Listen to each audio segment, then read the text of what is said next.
I've always been a man who notices details. It's not paranoia, it's training. 8 years as a military police officer teaches you to see what others miss. The slight bulge of a concealed weapon, the micro-expression that betrays a lie, the inconsistencies in a story told twice. I carried those skills with me when I left the service and started my private security consulting business. I built a career on noticing what others overlooked. Maybe that's why I never saw the betrayal coming from my own wife. Sometimes you're so busy scanning the horizon for threats that you miss the knife at your back. Lauren and I met 13 years ago, married 11 years ago. She was beautiful, ambitious, sharp as broken glass, a marketing coordinator at Grandstone Real Estate Development, with dreams of climbing higher. I admired that drive in her. She wasn't content to settle, and neither was I. We were equals, partners in a life we were building together. No children, mutual choice. We both wanted to focus on our careers, on building something stable before considering a family. Sometimes I wonder if that was the first sign, if having children would have anchored her in ways ambition never could. But that's hindsight talking, and hindsight is worse than useless. It just gives you new ways to torture yourself. We bought our house 5 years ago. Nothing extravagant, a modest 2-story in a quiet suburb. Good school district, low crime rate, decent neighbors who keep to themselves. I paid for most of it with my military benefits, put it primarily in my name. Lauren didn't mind. She was focused on advancement, not assets.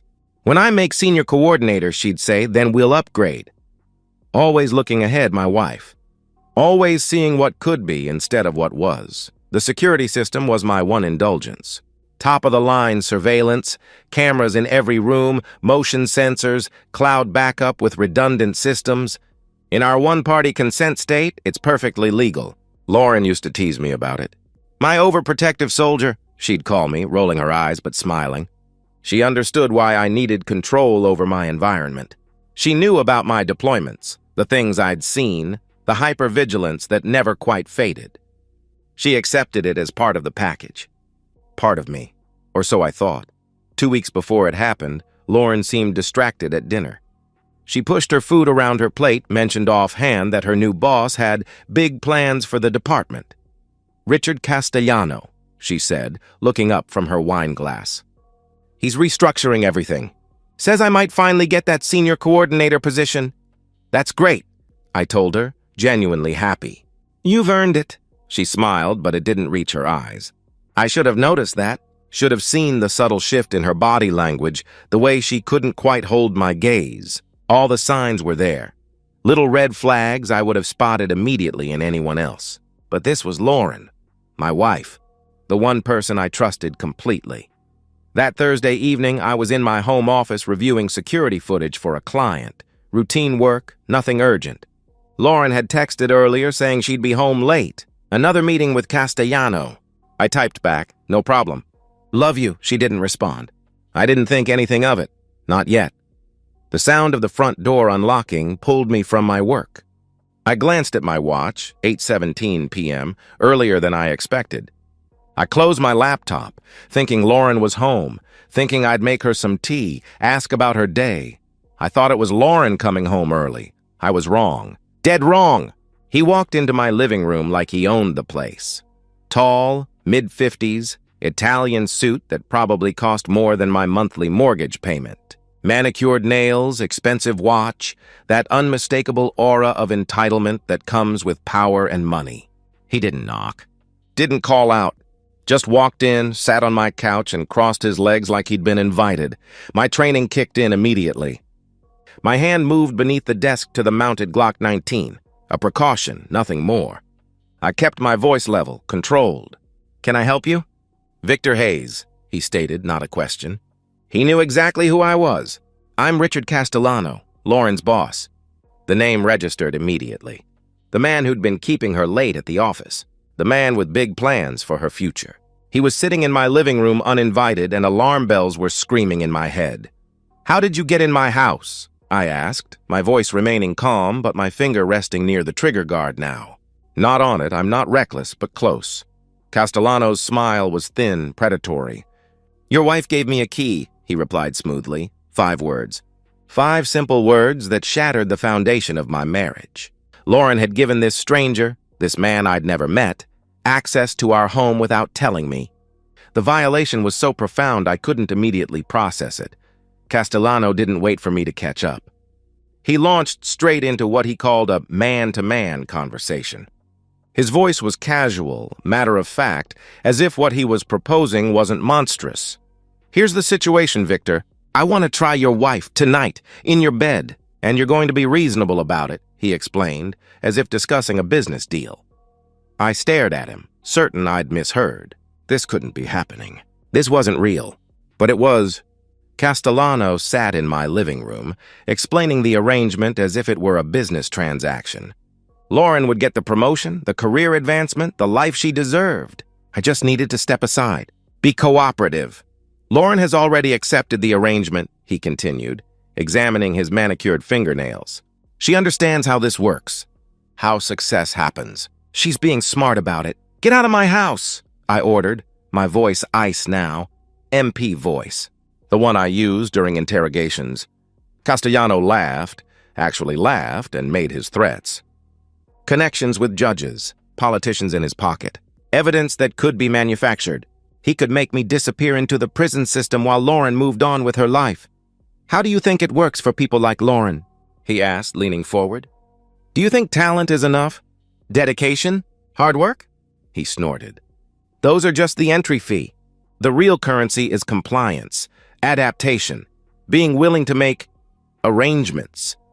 I asked clarifying questions, getting him to repeat everything. I needed to be sure, needed it all on record. My security cameras were recording every word, backing up to cloud storage he couldn't access. As he talked, my shock transformed into something colder, more focused. This wasn't just about Castellano. This was about Lauren, my wife. She had betrayed me, conspired with this predator, given him a key to our home. "Are you listening to me, Hayes?" Castellano demanded, standing and moving closer, his body language shifting from arrogant to aggressive. "I'm telling you how this goes. Either you make this easy, or I make your life very, very difficult. Lauren knows the score. She's smarter than you." That's when I made my decision.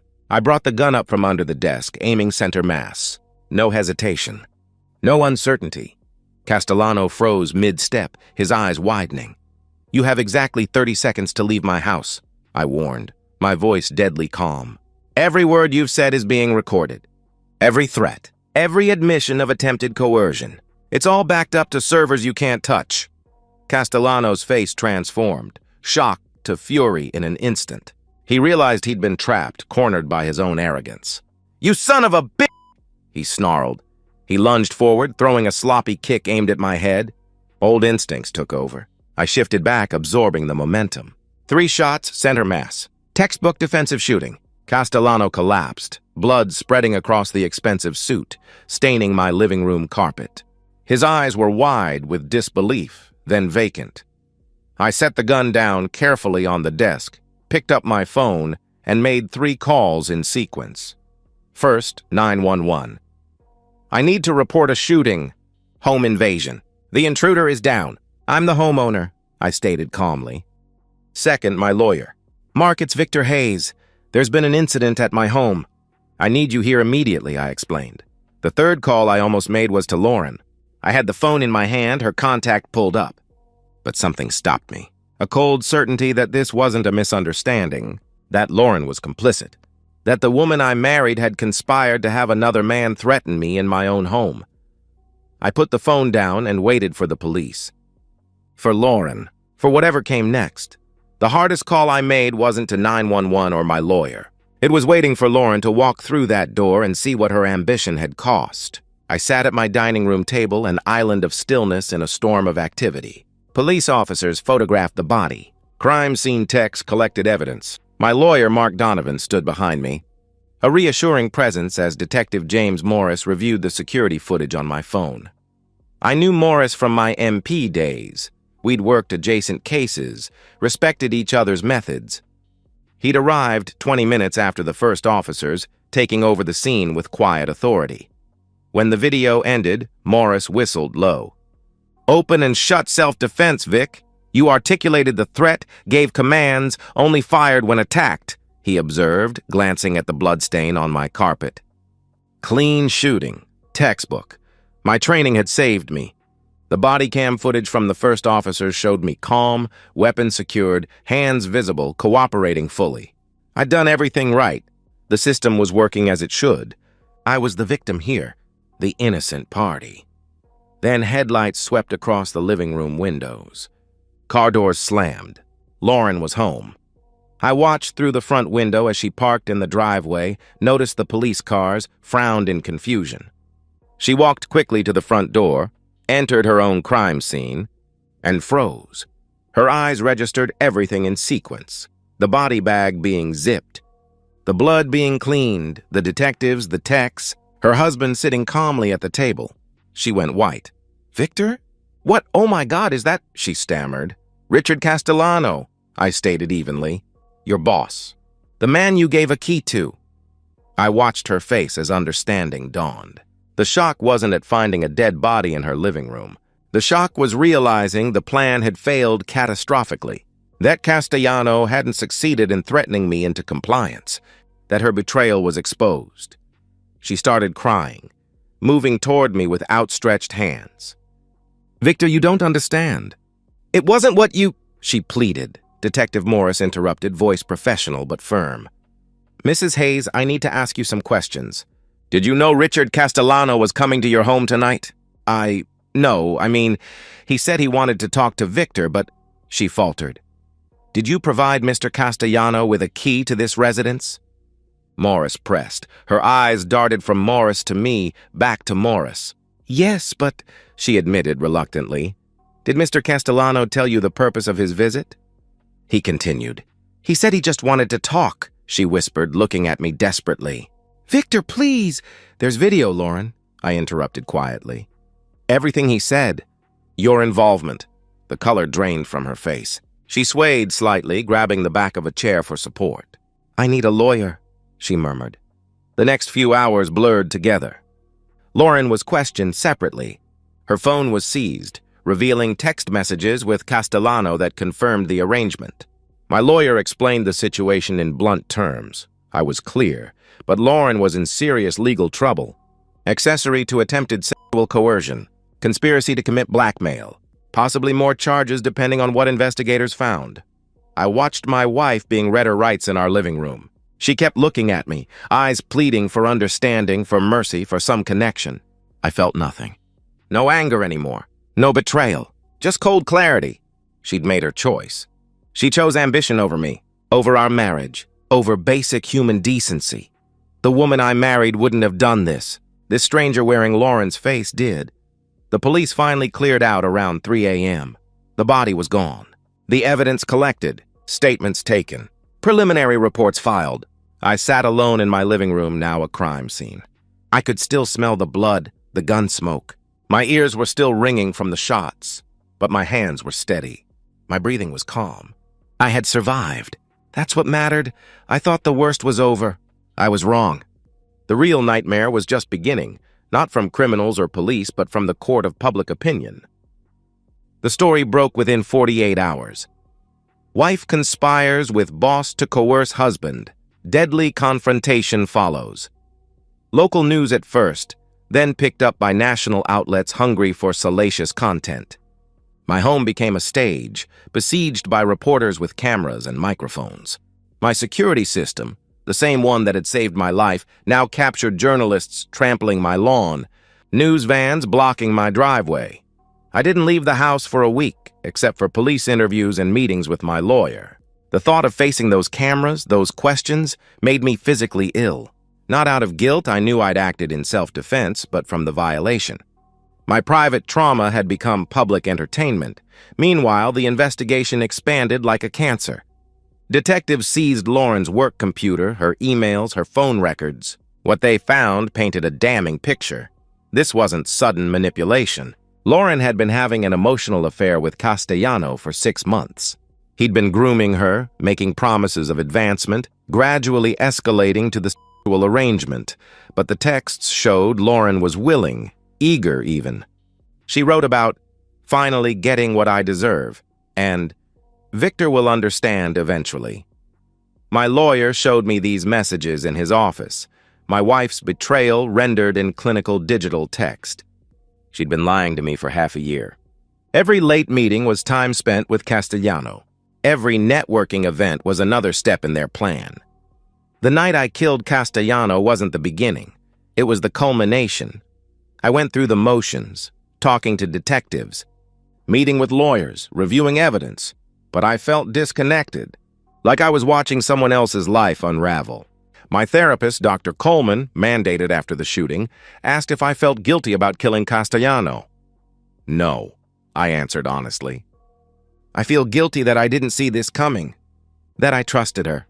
The DA's office officially cleared me 2 weeks after the shooting. Justifiable homicide in self-defense. No charges filed. I had acted legally, appropriately, within my rights as a homeowner facing an intruder and direct threats. But Lauren was indicted. Accessory to attempted sexual coercion. Conspiracy to commit blackmail, providing false information to police. She initially claimed she didn't know Castellano was coming to the house. Her lawyer pushed for a plea deal. The evidence was overwhelming. Castellano's connections turned out to be mostly fiction. He knew some local business people, played golf with a city councilman, donated to political campaigns. Nothing that could have actually manufactured evidence or sent me to prison. It was all bluster, empty threats to force compliance, but Lauren had believed him. She'd believed the promises enough to betray our marriage. I filed for divorce before her arraignment. Mark told me it would be straightforward. Adultery, conspiracy, criminal charges. Lauren would get nothing. The house was in my name, purchased before marriage with my military benefits. Our joint accounts would be split, but Lauren's legal fees would consume most of her share. She'd also been fired from Grandstone Real Estate, blacklisted in the industry. The woman who wanted to be senior coordinator couldn't even get an interview. Her ambition had cost her everything. I signed the divorce papers in Mark's office on a Tuesday morning. My hand didn't shake. My signature was clear and steady. 11 years of marriage ended in a pen stroke. I was done. She asked to see me one last time before her plea hearing. Against my lawyer's advice, I agreed. I needed to understand, needed to know if the woman I married was ever real. The courthouse conference room was sterile and cold. 2 lawyers present, recording devices running, a bailiff by the door. No chances taken. No private moments allowed. Lauren sat across from me, hands folded on the table. She looked different, thinner, older, broken. Dark circles under her eyes, hair pulled back in a severe ponytail, no makeup or jewelry. The Lauren I knew spent an hour each morning on her appearance. This version had surrendered that vanity. She'd accepted the plea deal, 2 years probation, 500 hours community service, mandatory counseling. No prison time, but a permanent criminal record. She'd be a convicted felon. The job she'd sacrificed everything for was now permanently beyond her reach. "Thank you for seeing me," she whispered, voice barely above a whisper. I said nothing, waited. "I know you won't believe this, but he manipulated me," she began, eyes fixed on the table. "Castellano made me think this arrangement was normal in our industry, that powerful men always get what they want, that it was just how things worked. Did you give him a key to our home?" I asked pointedly. She flinched. "Yes," she admitted. "Did you know he was coming to threaten me?" I pressed. "He said he just wanted to talk," she protested weakly. "Talk about what, Lauren?" I interrupted, my voice remaining steady but ice cold. "What did you think he was going to say when he came to our home uninvited?" She had no answer. Her eyes filled with tears, but I felt nothing. No satisfaction in her distress, no anger at her excuses. Just empty, clinical observation. "You're still blaming him," I observed. "Still framing yourself as a victim of manipulation rather than an active conspirator. It wasn't supposed to happen like that," she burst out. "He wasn't supposed to threaten you. He just said he'd talk to you, explain the situation, make you understand." "Understand what? That my wife was trading intimacy for a promotion?" I asked coldly. She flinched as if I'd slapped her. "You don't understand." "I wanted more, Victor. I was tired of being just a coordinator while my college friends became VPs and directors. I wanted the corner office, the big salary, the respect. Castellano offered me everything. If I'd just be smart about it," she explained desperately. "And betraying your husband was being smart about it?" I challenged. "I convinced myself it wasn't really betrayal," she whispered, eyes down. I told myself it was just business, just how the world works, that you'd understand eventually. The final question rose in me, the one that had haunted me for weeks. Did you ever love me? Her hesitation answered everything. She inhaled, exhaled, looked up finally. I did once, she admitted. But I changed. I wanted things you couldn't give me: wealth, status, power. I looked at our modest home and comfortable life and felt trapped. Castellano offered an escape. I stood to leave. The truth was worse than I'd imagined. Not just betrayal, dismissal. 11 years together, and she'd outgrown me like an old coat. Lauren grabbed my arm, desperate now. Victor, please. Try to understand. I made a terrible mistake. I'll do anything, she begged. I pulled away. I do understand, Lauren, I replied coldly. That's the problem. I understand exactly who you are now, and I understand that I married a stranger. I walked out without looking back.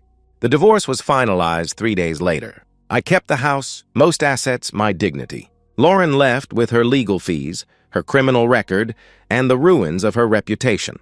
The judge's gavel came down, and just like that, 11 years of marriage ended. I walked out of that courtroom a free man.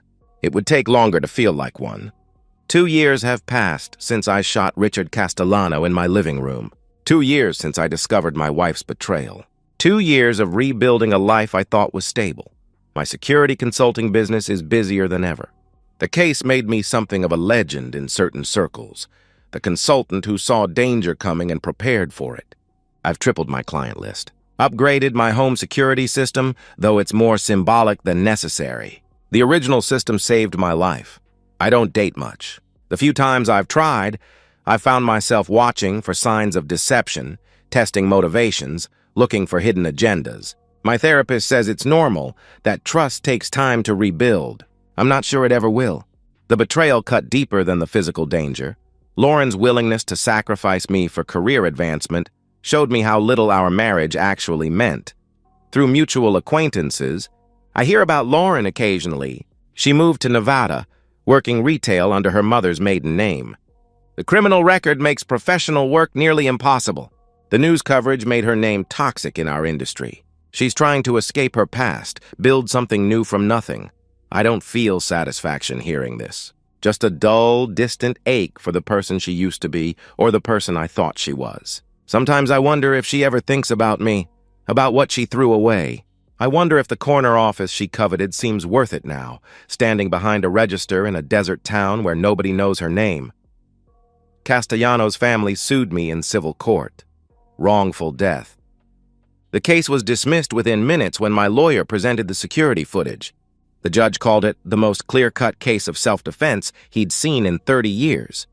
The family's lawyer apologized for wasting my time. Castellano's widow remarried within a year. His children don't speak his name. He left no legacy except as a cautionary tale of what happens when power corrupts absolutely. My life now is quiet, structured, solitary.